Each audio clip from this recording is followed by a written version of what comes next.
store for all you big band fans tonight, because sitting next to me is my buddy and great big band leader, the best big band of all time, the Glenn Miller Orchestra, Mr. Larry O'Brien. Hi, Larry. Thank you, Gene. Nice to be on the show. Well, am I glad you're in town. Well, I'm glad we're in town, too. I'm glad we're not up north or over on the East Coast where they're getting a little hurricane weather there.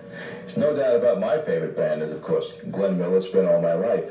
The original band, they were involved with so many activities. What's happening today with the Glenn Miller Band? Well, you know, Gene, this band has been having a banner year for ourselves. We always tour Japan every year, and this year was no exception. We toured there for 5.5 weeks, and on the way back, we stopped off in Hawaii for a week, which was very nice. Not bad. Of course, we did one-nighters there too, but it was still Hawaii, and that was very nice.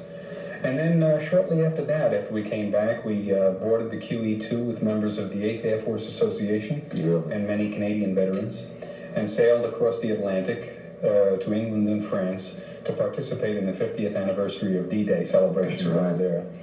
And aboard ship with us was, among other many celebrities, was Alfred Newman, the famous newscaster, Walter Cronkite, Bob Stack and his wife Rosemary Bowie, and we had the extreme pleasure of providing background for Vic Damone.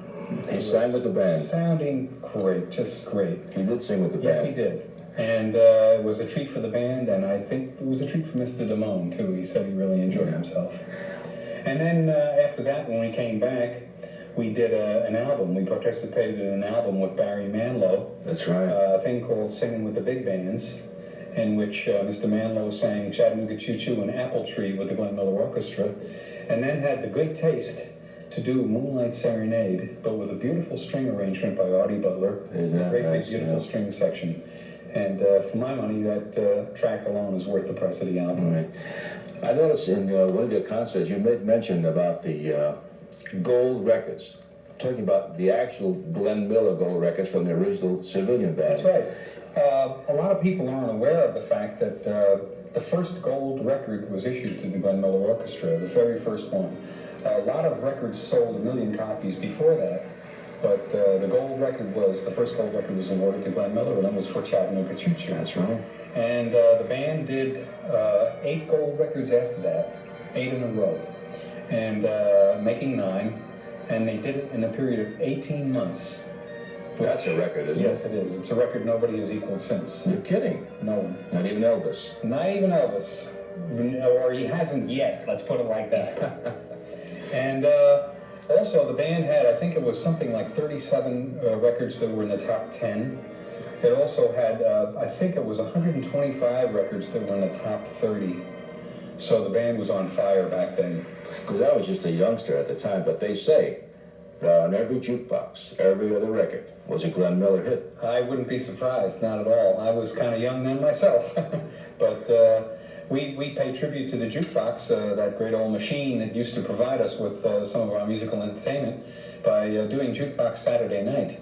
We do that in many of our performances, but tonight we're going to do something that we talked about last night. We're going to do a thing called People Like You and Me. Right, which was one of the patriotic things that the band put together to bolster the war effort at that time against the Axis. They opened Orchestra Wives, the Glenn Miller's second movie with People Like You and Me, with Tex, Marion Hutton, the Mods, and the whole gang.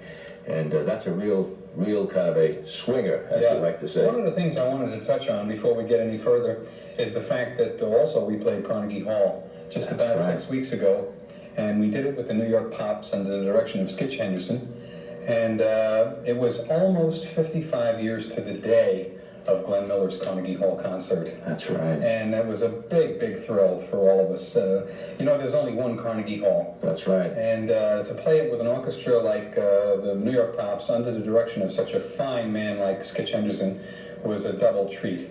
And the night went too fast. I wish it would have been another 3 hours longer, because we were enjoying it immensely. I know the folks sitting outside can't wait to hear the strains of Moonlight Serenade, but you played new arrangements too, besides the standard Miller charts. Yeah, well, you know, there was a problem in the vocal department in the Miller band, and not a problem, but the fact of the matter was that Ray Eberle only sang ballads. That's right. Ray didn't sing any up-tempos. and Marion Hutton didn't sing any ballads. Right. So we try to balance it off by giving our male vocalist a nice up-tempo tune to do in each portion of his presentation, and also our female, Julia Rich, we try and give her a nice pretty ballad to sing as well. And of course we take the two of them and pull three guys out of the band, and they form the Moonlight Serenaders, which is the vocal group. And they sound great. I know we don't have much time, but in your opinion, of all the Glenn Miller charts, which is the most popular at this time?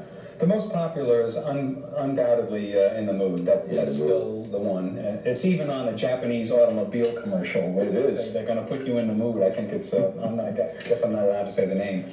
But the popularity of that number has never waned. And we will go into a place where we'll be confronted with young people who've never heard the band, never heard big band music, and yet they recognize In the Mood.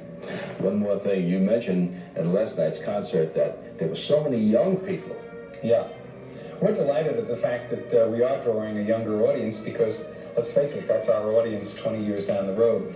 And I think what it is the younger people are getting tired of three guitars and a drum. I think that they're looking for a little more variety in their music, and certainly big band music furnishes it with all of the colorful instrumentations and different tone colors that it's possible to attain with a big band. Well, Larry, you keep playing them live, and I'll keep playing them on record. And Gene, thank you very much for doing that, because you're keeping our music alive on the airwaves, and at a time when all of the other radio stations are playing either country western, rap, or talk shows. That's right. So you're giving the country a nice variety of big band sounds, and we appreciate it very much. Thank you. And I'd like to thank Senior America for keeping this music on television, too. Well, it's their music. It's their music, and we're happy to bring it to them. Let's hear some of that great Glenn Miller music. Thank you, Gene. Okay, bye.